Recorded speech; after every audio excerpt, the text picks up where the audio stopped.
Buongiorno e ben ritrovati con l'informazione flash di New Sicilia e i principali titoli della mattina. Sembra essere terminata la pioggia di cenere lavica che ha ricoperto di nero il catanese e obbligato l'aeroporto di Fontanarossa alla momentanea chiusura.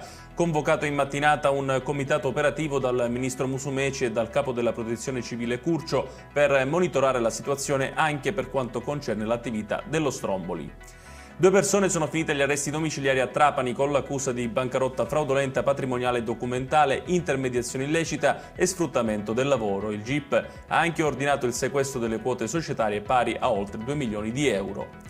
Un 18enne e un 19enne, entrambi siracusani, sono stati arrestati dalla polizia con l'accusa di violenza sessuale aggravata nei confronti di 2 studentesse americane. Secondo quanto riferito dalla polizia, la violenza si sarebbe consumata mercoledì notte.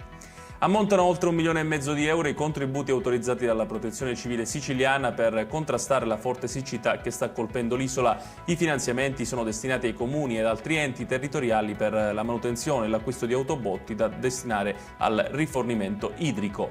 E chiudiamo con un brutto episodio di violenza a Palermo, dove un rider di 55 anni è stato pestato da una ventina di persone. L'aggressione sarebbe avvenuta perché la vittima si sarebbe rifiutata di consegnare l'ordine al piano, così come richiesto dal cliente.